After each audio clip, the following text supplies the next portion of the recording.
Hello everybody. This week the weekly word is audit.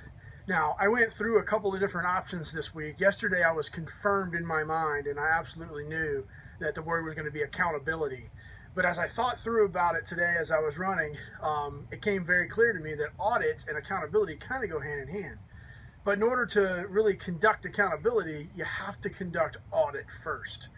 In the Marine Corps, we have something called the Commanding General's Readiness Inspection, CGRI, and it happens every other year or so, where Headquarters Marine Corps comes in and looks at everything about the unit and how they're operating, from how they do their height and weight control standards, how they conduct their physical fitness tests, how they do their alcohol, substance abuse screening process.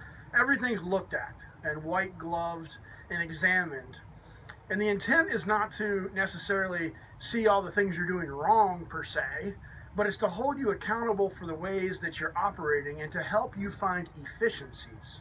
That goes hand in hand with something that Ainsley's Angels of America is doing right now. After 5 years of being a nonprofit, we have finally saved enough money to hire an external agency to come in and conduct an audit against everything that we do as an organization.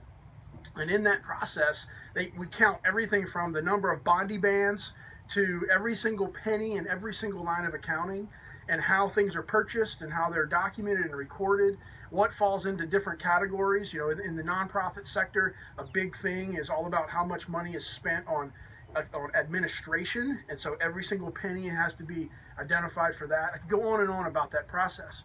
But both in the Marine Corps and in the nonprofit sector, these audit things happen. And I would say that teaches us a kind of a lesson that we might be able to take over into our lives. Usually at the end of every year, people start to come up with resolutions. This year I'm going to, this year I'm going to do this.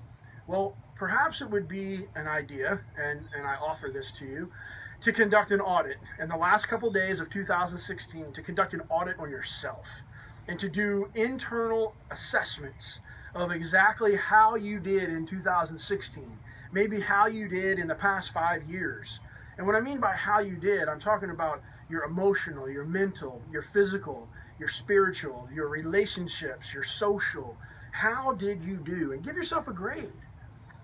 Be critical, because I think in being critical, it will help you highlight things, as I've done this myself.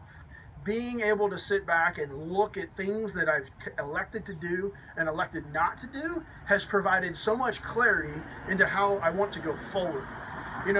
40 years old, so I turned 40 in 2016.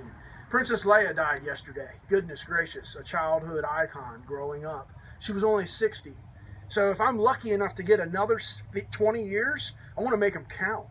I want to make them unregrettable. I want to make sure that every single day I do everything that I'm capable of doing to the fullest extent, so that I have no regrets when the day comes where I can no longer do those things that I may have taken for granted as a young man. So this week, the weekly word is audit.